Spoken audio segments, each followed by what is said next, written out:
வணக்க மக்களே, நான் தான் ஜாக்சன். இந்த வீடியோவில் ஒரு சின்ன விஷயம் பற்றி தான் பேச போகிறேன். ரீசெண்டாக எல்லாருமே பார்த்தீங்கன்னா பேங்கிங்கில் வந்து ப்ரெஷர் இருக்குமா, பேங்க் ஒர்க் ரொம்ப ப்ரெஷராக இருக்குமா அப்படின்னு சொல்லி வீடியோ போட்டுக்கிட்டு இருந்திருப்பாங்க. நீங்களே பார்த்துருப்பீங்க.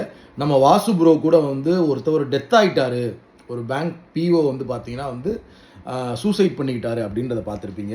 பேங்கிங் ஜாப் உண்மையிலேயே கொடூரமாக இருக்குமா, என்ன தான் பிரச்சனை, இதில் என்ன ப்ரெஷர் அப்படின்றத உங்கள்கிட்ட நான் சொல்கிறேன். சரிங்களா? ஃபஸ்ட்டு நம்ம எல்லாருமே படிக்கிறது ஏதாவது ஒரு வேலைக்கு போயிட மாட்டோமா அப்படின்னு தான் நம்ம படிக்கிறோம். இவ்வளோ நாள் வந்து வேலை இல்லாமல் அவ்வளோ பேர்ட்ட அசிங்கப்பட்டிருப்போம். ஏதாவது ஒரு வேலை கிடச்சிராதா அப்படின்னு தான் படிக்கிறோம். சரிங்களா? ப்ரைவேட் பேங்க் இருக்குது, கவர்மெண்ட் பேங்க் இருக்குது, நிறைய பேர் ஒர்க் பண்ணிக்கிட்டு தான் இருக்காங்க. ரீசெண்டாக கூட நான் ஒரு வீடியோ பார்த்தேன். எஸ்பிபிஓ இருந்து அவங்க குவிட் பண்ணியிருக்காங்க, குவிட் பண்ணிட்டு வேறு ஜாப் போயிருக்காங்க அப்படின்னு சொல்லிட்டு, ரொம்ப ப்ரெஷராக இருக்குது அப்படின்னு சொல்லிட்டு.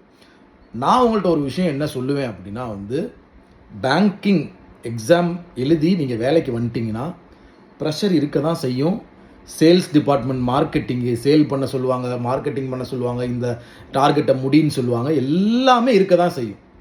இதெல்லாம் தெரிஞ்சு தான் நம்ம ஆரம்பிக்கிறோம் எக்ஸாமை. அதை ஃபஸ்ட்டு புரிஞ்சுக்கணும். எந்த வேலையாக இருந்தாலுமே ப்ரெஷர் இருக்கும். அந்த ப்ரெஷரை நம்ம எப்படி ஹேண்டில் பண்ணுறோன்ற விதத்தில் தான் இருக்குது. இப்போ எங்கள் வீட்டுக்கிட்டலாம் நான் கோபிச்செட்டிப்பாளையத்தில் இருக்கேன். கொஞ்சம் தூரம் தள்ளி ஒரு கிராம வங்கி இருக்குது. அங்கே போய் நான் ஒரு பிஓ பார்க்குறேன். அவருக்கு மரியாதை என்ன, கிஃப்ட்டுகள் என்ன போட்டு அவரை தாங்குன்னு தாங்குறாங்க. ஸோ இப்படியும் இருக்குது. பிஓ போஸ்டிங்கில் உங்களுக்கு இவ்வளோ மரியாதையும் கிடைக்கும்.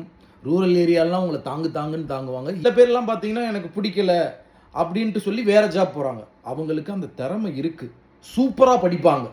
அவங்க அசால்ட்டாக அந்த ஜாபை விட்டுட்டு அடுத்ததுக்கு அவங்க வேலைக்கு ஷிஃப்ட் ஆகி போகலான்னா அவங்களுக்கு இருக்க திறமை, கான்ஃபிடென்ஸ், அது நமக்கு இது கஷ்டமாக இருக்குது, நம்ம வேறு ஃபீல்டில் சூஸ் பண்ணுவோன்னு போவாங்க. இங்கே நமக்கு ஒரு வேலை கிடைச்சா போதுன்னு இருக்கும். நமக்கு வந்து இங்கே டங்குவார் அந்த டப்பா டங்குவார் டான்ஸ் ஆடுது. அதனால ப்ரெஷராக இருந்தாலுமே உங்களால் கண்டிப்பாக ஹேண்டில் பண்ண முடியும். உள்ளே போயிட்டீங்கன்னா எக்ஸ்பீரியன்ஸில் உங்களுக்கே அது தானாக வந்துடும். இந்த பவர் உங்களுக்கு வந்து உள்ளே போனோடனே வந்துடும். சரிங்களா? ஒவ்வொருதையும் பார்த்து பயப்படாதீங்க மக்களே. இந்த ஒவ்வொரு வீடியோவும் பார்த்து ஐயோ ப்ரெஷரான்னு பயப்படாதீங்க. வேலை பார்க்குறோம்னா ப்ரெஷர் இருக்க தான் செய்யும்.